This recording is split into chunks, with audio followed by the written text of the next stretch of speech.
మిత్రులందరికీ నమస్కారం.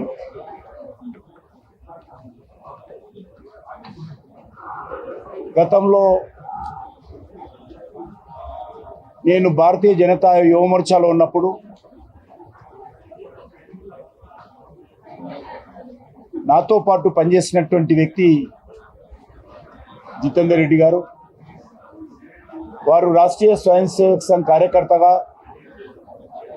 అఖిల భారతీయ విద్యార్థి పరిషత్ కార్యకర్తగా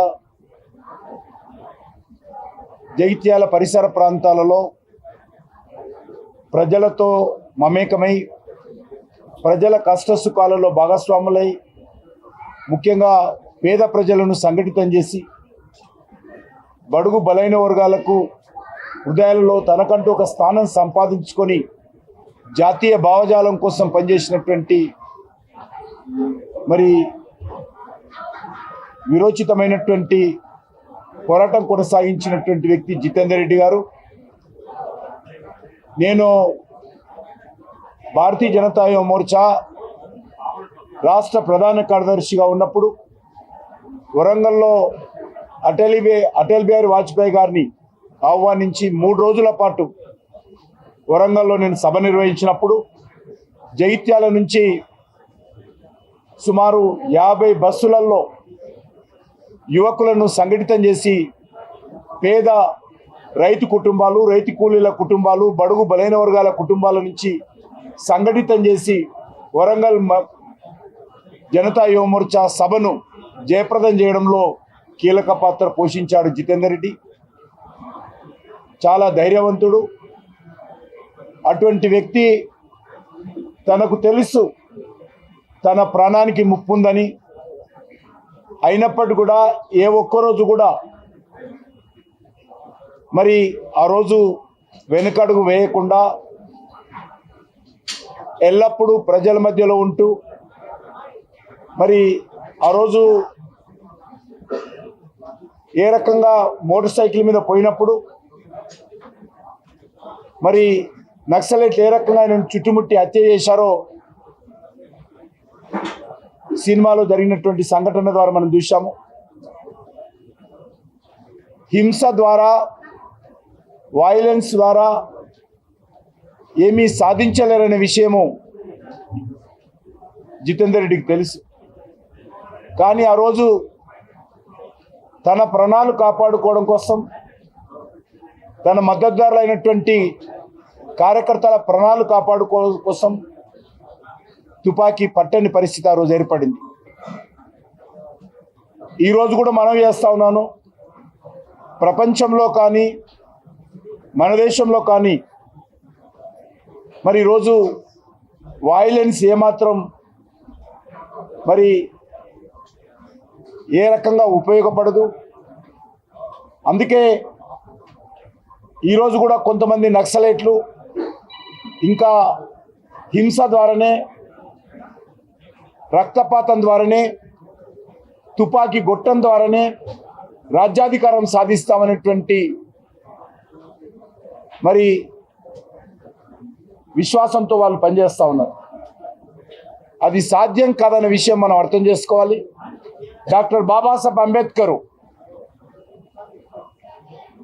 మనకు అద్భుతమైనటువంటి రాజ్యాంగం ఇచ్చారు. ఆ రాజ్యాంగంలో తుపాకీ బుల్లెట్ కంటే ఎక్కువ మరి ఓటు బుల్లెటే ప్రధానమైనటువంటిదని డాక్టర్ బాబాసాహెబ్ అంబేద్కర్ చెప్పారు.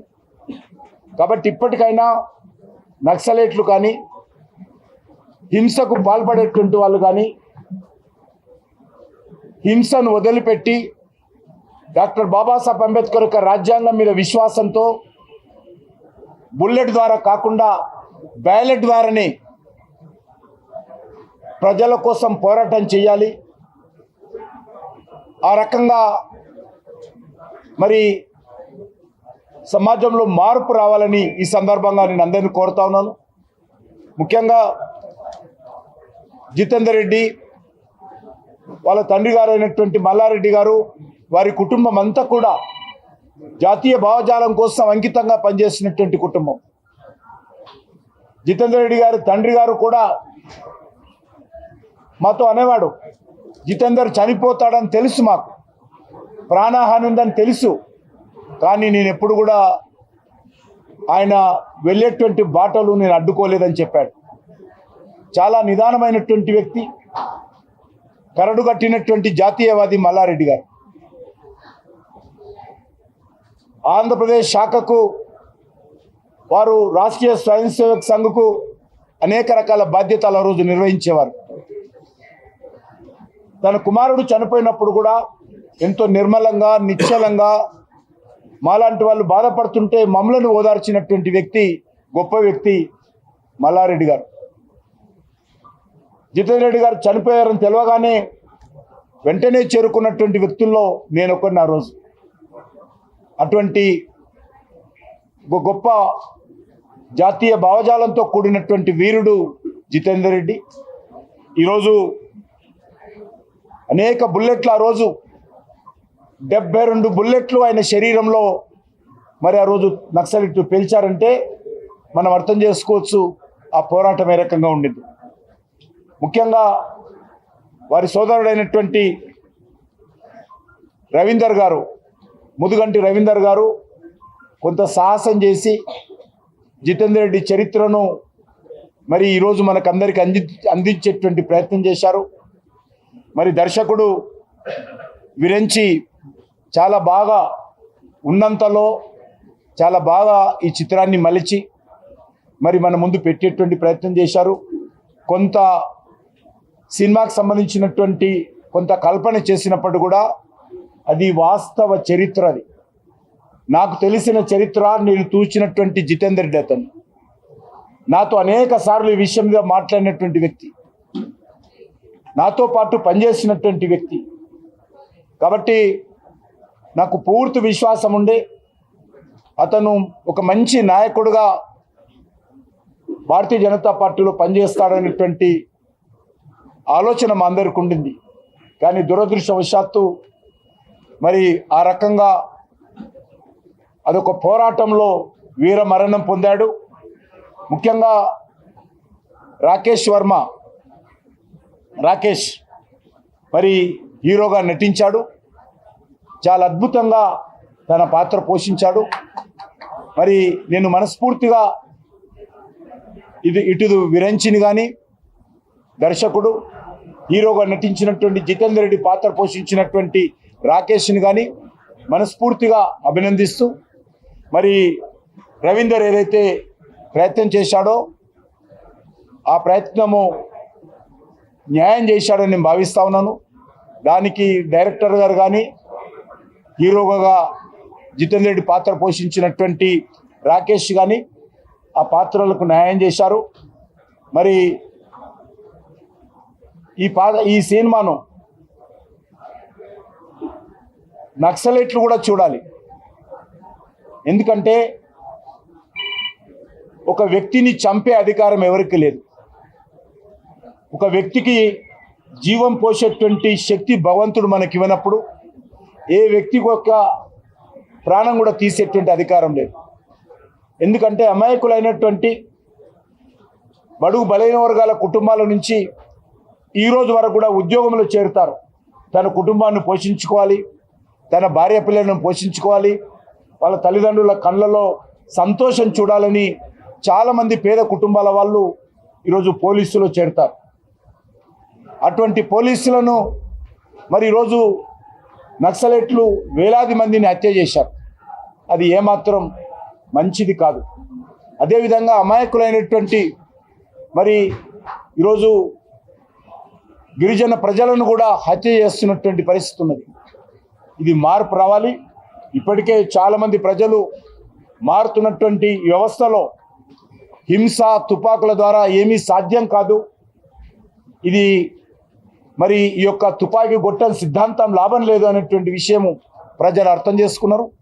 ఎక్కడైతే నక్సలైట్లు హింసకు వ్యతిరేకంగా ఎన్నికలు బహిష్కరించాలని పిలుపునిచ్చేవారో ఆ ప్రాంతాలలో ఆ కాలంలో తుపాకులకు భయపడి వాళ్ళకు భయపడి ఎలక్షన్స్లో పాల్గొనేటువంటి వాళ్ళు కాదు. కానీ ఈరోజు మనం చూసాము, ఇక్కడ కాదు జమ్మూ కాశ్మీర్లో కూడా మరి 70%, 80% పోలింగ్ అవుతుందంటే డాక్టర్ బాబాసాహెబ్ అంబేద్కర్ రాజ్యాంగము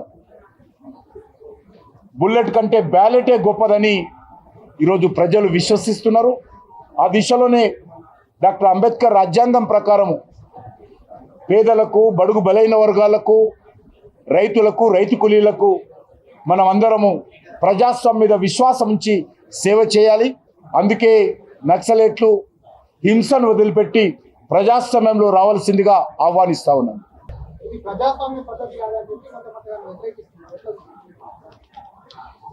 నేను ఒకటే అడుగుతా ఉన్నాను, అమాయకులైనటువంటి ఎవ్వరు కూడా హింస ద్వారా బలి కాకూడదని నేను కోరుకుంటాను. కాబట్టి అందరం కూడా హింసను వదిలిపెట్టి, తుపాకులను వదిలిపెట్టి ప్రజాస్వామ్యంలో రావాల్సిందిగా నేను కోరుతున్నాను. దానికే ఇది ఒక్కటే పరిష్కారం. సమగ్ర సర్వే జరుగుతుంది. ఆ సర్వే వల్ల వ్యక్తిగత సమాచారం ప్రభుత్వానికి వ్యక్తిగత వాళ్ళ దాని మీద మీ పార్టీ గారి మీ ప్రభుత్వం స్పందిస్తుందా? ఒకటి, బీసీ జనాభా సేకరణకు మేము వ్యతిరేకం కాదు. బీసీ జనాభా సేకరణ చేయాలనేది రాష్ట్ర ప్రభుత్వ పరిధిలో అంశం చేస్తున్నారు.